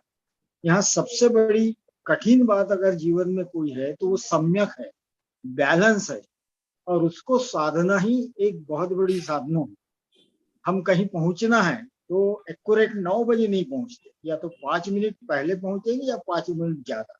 सम्यक यानी बैलेंस, और वो बैलेंस को साधना ही जीवन की बहुत बड़ी साधना है। बहुत अच्छा आज का प्रवचन रहा। बुद्ध पूर्णिमा के बैकग्राउंड में, बुद्ध पूर्णिमा के पर्व पर सबको अंतर्मुख करने वाला आज का लेक्चर है। मैं सभी वक्ताओं को धन्यवाद देता हूं और स्पेशली तरल जी को कि प्रसंगावधान के अनुसार उन्होंने जो विषय चुना उसके लिए मैं तरल जी को धन्यवाद देता हूँ। विषय तो विभा जी ने ही चुना लेकिन सभी लोग मिल गए। शिंदे साहब हैं, उन्हें आग्रह है वे कुछ कहना चाहें, और एनसी कृष्णन जी भी हमारे साथ जुड़े हुए हैं, उन्होंने भी अनम्यूट किया था, वे भी कुछ कहना चाहें। शिंदे जी बोलिए। हाँ, मैं तो आउट ऑफ ऑर्डर हूँ। अच्छा। लेकिन अटेंड किया। विभा जी का लेक्चर बहुत ही बढ़िया था और I am very much impressed by her different examples from Marathi also. wonderful. She knows Marathi, and especially of the Kalas and Paya and Vithoba. All these are very, very touching. They go deep into our heart. And when she explains reverence for life and gratitude, so everything is really wholeheartedly she was telling. And we were actually inspired by these talks. So I have nothing to tell, but just to congratulate their efforts, especially Ranjana ji and Minakshi, Devgani, all these, they have explained very nicely. And finally, Taralji, it is your actually efforts that makes us available such kinds of lecturers. And we are proud of these young people who are taking part in such theosophical propagation. Thank you, Vibhaji. Thank you, Minakshi. Thank you, Ranjana. And thank you, Taralji, and all of you. Thank you. Thank you Shinde साहब, आपके आशीर्वचन के बिना कार्यक्रम अधूरा रहता है। Thank you, sir. NC Krishna ji, आप कुछ कहना चाह रहे हैं, बोलिए। Yes, like we have the golden stairs. The first step will lead to the next step. The next step will lead to the next step. So a clean life, an open mind, a pure heart, and so on. This is something which was given to H.P. Blavatsky by the master, and which she gave it first to the esoteric students and then to entire members of the Theosophical Society. That's like that. See, if you pick up a stick, say about 6 feet stick, and then mark 4 marks on it, and then you cut the first one, you cut the second one, you cut the third one. What remains with you is moksha. Right living, there's the first one. Dharma, right means of livelihood. Dharma, artha means earning your life through the right means. So righteousness and right living and right desire. When you have that, what you end up with or what you ultimately reach is moksha. This is what I would like to add, because we talked about dharma, artha, kama, moksha. It is a process which goes on by leading the right kind of life, leading the right kind of life with the right means of livelihood and the right desire, that would lead to the moksha. Thank you. Thank you so much, NC Krishna ji. By some reason you couldn't put on your video, but we heard you loud and clear, and wonderful things you have told us. Anyone else, or we should go for the final prayers? सरल जी नमस्कार। हाँ सुषमा जी बोलिए। पहले तो मैं तीनों वक्ताओं को हृदय से आभार व्यक्त करती हूँ, और जो विभा जी ने बताया कि ग्रेटिट्यूड पे करना हमारी सबसे फर्स्ट जो है वो ड्यूटी है। तो जो उन्होंने एक बात बताई कि जो मध्यमा प्रतिपदा की बात बताई, अष्टांगिक मार्ग बौद्ध धर्म में मध्यमा प्रतिपदा कहा जाता है, और वो मध्यमा प्रतिपदा जैसे कि अभी एनसी कृष्णा जी ने बताया कि जो गोल्डन स्टेयर्स हैं उसके बिल्कुल समरूप है। उसमें जो 8 मार्ग हैं वो प्रज्ञा, शील और समाधि, इन तीनों को डिनोट करते हैं। तो जो पहला जो है वो फिजिकल एक्शन है, वो कर्म है, आजीविका है। जो समाधि का स्टेप है वो व्यायाम है, स्मृति है, समाधि है। और जो प्रज्ञा का स्टेप है वो सम्यक दृष्टि और सम्यक संकल्प है। और ये 8 जो मार्ग हैं वो बहुजन हिताय, बहुजन सुखाय और लोकानुकंपाय, यानी सभी के हित के लिए हैं, सभी के सुख के लिए हैं और सभी के कल्याण के लिए हैं। और यही संदेश गौतम बुद्ध का था जो इन अष्टांगिक मार्गों से प्रेषित होता है। बहुत बहुत धन्यवाद, बहुत जानकारी मिली। विभा जी बहुत अच्छी तरह से व्याख्या करती हैं किसी चीज की, और मीनाक्षी जी और रंजन बहन तो उसमें और 4 चांद लगा देती हैं। बहुत बहुत धन्यवाद। बहुत बहुत धन्यवाद सुषमा जी। और यहाँ पर एक जरूर उल्लेख है जो मैं चाहूंगा कि मैं विभा जी, मीनाक्षी जी और रंजन जी को भेजूंगा। रिबर्थ के ऊपर अरविंद जी हैं पर वो उपस्थित नहीं, उन्होंने काफी लंबा लिखा है जिसका समय शायद ना है अपने पास। तो मैं आपको भेजूंगा, और किसी भी अन्य त्रिवेणी मीट में अगर आप तीनों में से कोई भी इस पर बोलना चाहे तो प्लीज इस पे कहिएगा, क्योंकि काफी कुछ उन्होंने लिखा है जिसे मैंने पढ़ा। पर मेरे ख्याल से कोई भी और वक्ता भी जो सुन रहे हो कहना चाहें तो वो इसके ऊपर इस विषय को ले सकते हैं। बहुत बहुत धन्यवाद। हर्षवर्धन जी, मैं सोचता हूँ 8:15 बज रही है, तो आप समापन की ओर चलें, और आपको कुछ कहना हो तो ऑफ कोर्स अंतिम शब्द। सर अनम्यूट कर लीजिए, आपकी आवाज नहीं आ रही।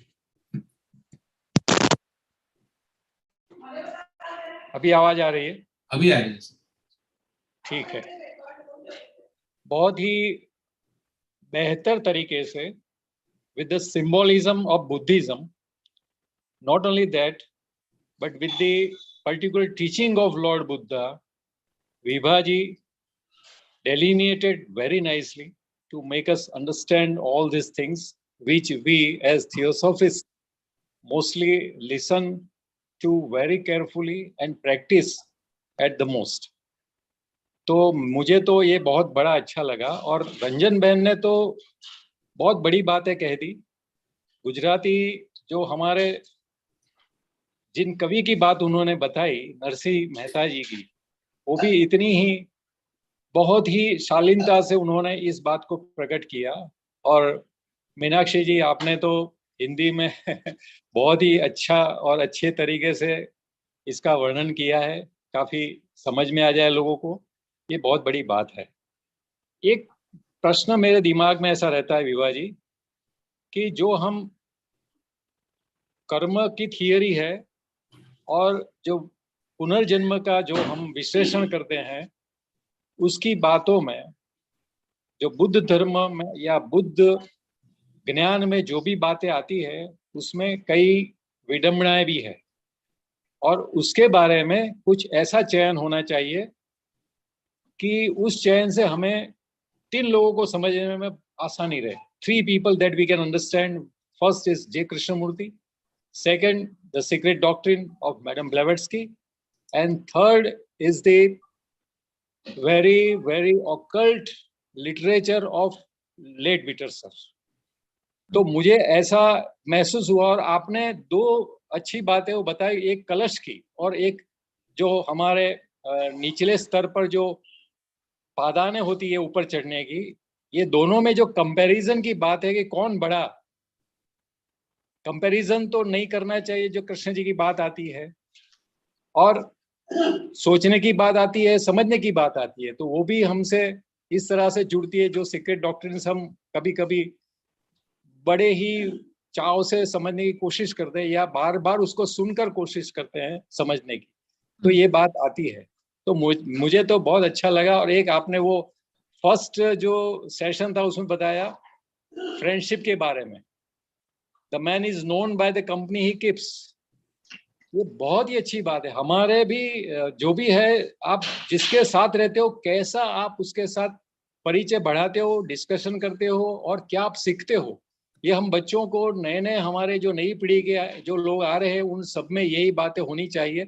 तो जब भी त्रिवेणी का प्रोग्राम होता है तो हम बड़े चाव से सुनते हैं, चाहे हम कैमरा बंद कर दें, लेकिन पूरा माइक स्पीकर पर ये ऑन हो रहता है, और पूरे घर में उसकी आवाज, विभा जी बोल रही है, रंजन जी बोल रही है, मीनाक्षी जी बोल रही है, हर कोई उसको सुनता है, और इतना मजा आता है कि this is really kind of rejuvenating process.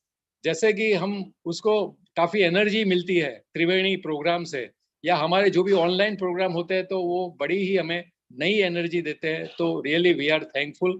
तो मेरा इस जो भी मैं समझा हूँ उसके साथ ये बात यहाँ पर मैं खत्म कर रहा हूँ। और संक्षेप में जो भी बातें जिन जिन लोगों ने बताई, त्रिवेणी में जो आते रहते हैं और बताते रहते हैं, जिसके खास तरल भाई, तो उनके लिए वो तैयारी रहते हैं कि आप कुछ बोल रहे हो, बताइए। तो मुझे तो ऐसा लग रहा है कि जो भी जुड़ते हैं, काफी और लोग जुड़े और ऐसी बातें हमें बताए, काफी जरूरी है। तो इसके साथ समापन की ओर हम बढ़ते हैं। समापन की ओर जाते हुए तरल जी, आपको कुछ कहना है? नहीं, आपने कुछ प्रश्न पूछा तो विभा जी शायद उत्तर देना वो मैंने पूछ लिया सवाल, लेकिन विभा जी आप अभी बताएंगे थोड़ी 2-3 मिनट में। Sir, please repeat the question. Question is The talk was so long, I missed the question. Okay, question is precisely is that कि जो बुद्धिज्म में या बुद्ध धर्म हमें जो कर्म की थियरी है या हमारे लिए पुनर्जन्म की जो बात है उसमें इतना डिफर होते हैं कि ये जो बात की जो प्रैक्टिस है अष्टांग मार्ग की वो हम कर नहीं पाते। अच्छा, तो उसके लिए थियोसॉफिस्ट होने के नाते क्या करना चाहिए? जी सर, मैं संक्षेप में आपसे बस यही कह सकती हूँ, बुद्धिज्म की मेरी कोई डीप स्टडी नहीं है। बेसिकली थियोसॉफिकल लिटरेचर की और वेदांत की ही मेरी बहुत डीप स्टडी है। तो थियोसॉफिकल लिटरेचर में तो लॉ ऑफ रीइंकार्नेशन और लॉ ऑफ कर्म, ये बेसिक 2 पिलर्स हैं थियोसॉफी के, और वही हम वेदांत में भी पढ़ते हैं। तो मुझे इसमें कुछ ऐसा क्या कहते हैं कॉन्ट्राडिक्शन नहीं नजर आता। बट यस, आई अंडरस्टैंड कि बुद्धिज्म में इससे थोड़ा अलग हटके टेनेट्स हैं, but I have not studied those, so I am not the right person to comment on those. Thank you. Ranjan ji, अगर आपको कुछ हो तो बोलिए, वरना हम समापन की ओर चलते हैं। रंजन जी कुछ कह रही हैं आप? म्यूट कीजिए, अनम्यूट कीजिए। 1 मिनट में कुछ कहना चाहूंगी। बिल्कुल बिल्कुल। हाँ जी, हाँ जी। द सीक्रेट डॉक्ट्रिन में मैडम ने स्पष्ट किया है कि लोग नॉर्मली मानते हैं कि यहाँ एजोटेरिक बुद्धिज्म का ही प्रचार प्रसार है, पर वही मैडम ने रिफ्यूट किया है और उन्होंने जिस तरह से कबाला, जैन अवेस्ता, अनुगीता, महाभारत, रामायण वगैरह और वेदांत सबको लेके जिस तरह से हमारे सामने एक परम सत्य को रखा है जो धर्म से परे है, वो ये बताता है कि it is not a propaganda of only esoteric Buddhism, but it is development and evolution of humanity right from the beginning to the end, still it is going to come. तो द नेक्स्ट स्पेसिस के लिए next हमारा जो है development, इसके बारे में तो she is wonderfully presented that thing. Sometimes समय मिलेगा तो मैं भी प्रस्तुत करना चाहूंगी। Thank you. आप खुद ही एक डेट सिलेक्ट कर लीजिएगा जुलाई में। धन्यवाद। करल जी, मैं एक बात कहना चाहती हूँ। बोलिए ना सुषमा जी।